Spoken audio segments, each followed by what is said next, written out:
80 शब्द प्रति minute dictation start होगा 5 सेकंड में।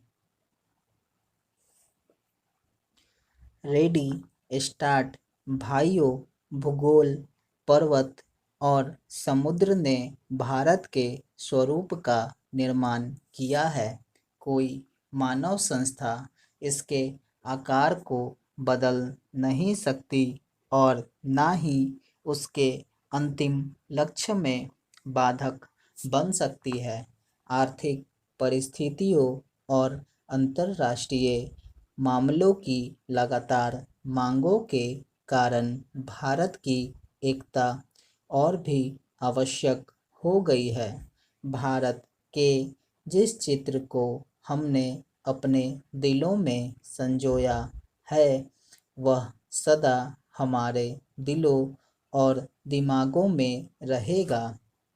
अखिल भारतीय कांग्रेस समिति गंभीरता से यह विश्वास करती है कि जब वर्तमान भावनाओं की उत्तेजना समाप्त हो जाएगी, तो भारत की समस्याओं को उचित परिप्रेक्ष्य में देखा जाएगा और भारत में दो राष्ट्रों के अस्तित्व के झूठे सिद्धांत को समाप्त कर दिया जाएगा और सभी इसका त्याग कर देंगे। समान्यता, राष्ट्रीयता, जातीय, भाषाई अथवा भौगोलिक तत्वों पर आधारित होती है, परंतु इस्लाम का अलग अस्तित्व है जो अन्य धार्मिक वर्गों में मिश्रित नहीं होता।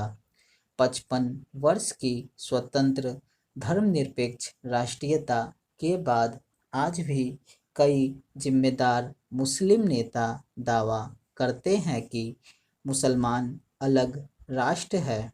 एक जिम्मेदार दल द्वारा इतने अधिक करुणाजनक और आत्मभ्रामक प्रस्ताव की कल्पना भी नहीं की जा सकती जितना कि अखिल भारतीय कांग्रेस समिति ने 15 जून 1947 को पास किया था।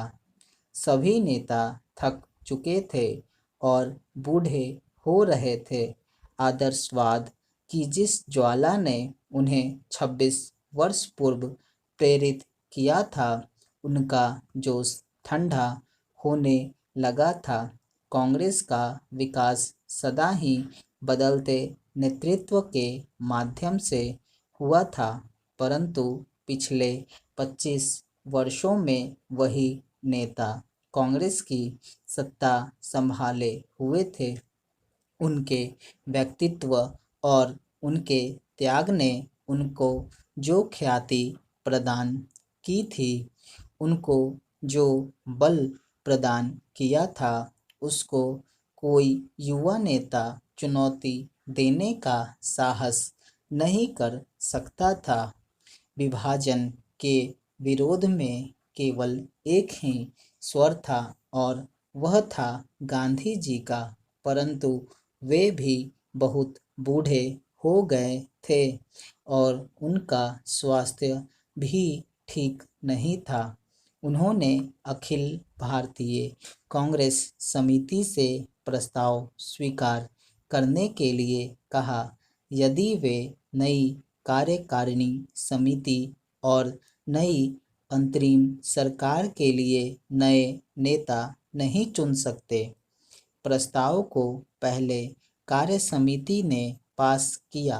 गांधी जी से विशेष रूप से प्रार्थना की गई थी कि वे उपस्थित हो और सभा को संबोधित भी करें। लेखक अखिल भारतीय कांग्रेस समिति की बैठक में उपस्थित था। गांधी जी का भाषण स्पष्ट रूप से उनके दुख का द्योतक था। उन्होंने कहा कि उनके विचार सर्वविदित हैं, फिर भी उन्होंने अखिल भारतीय कांग्रेस समिति को प्रस्ताव पास करने की सलाह दी। उन्होंने कहा कि अखिल भारतीय कांग्रेस समिति को इसे रद्द करने का अधिकार है, परंतु किसी ने इसका उत्तर नहीं दिया। उस समय ब्रिटेन भारत से चले जाने के लिए और अपनी साम्राज्यवादी धाक छोड़ने के लिए बहुत उत्सुक था। अब यह बोझ उनके लिए बहुत भारी हो गया था। एशिया के राजनीतिक पुनरुत्थान की उठती हुई लहर को नियंत्रित करना था। डिक्टेशन समाप्त हुआ।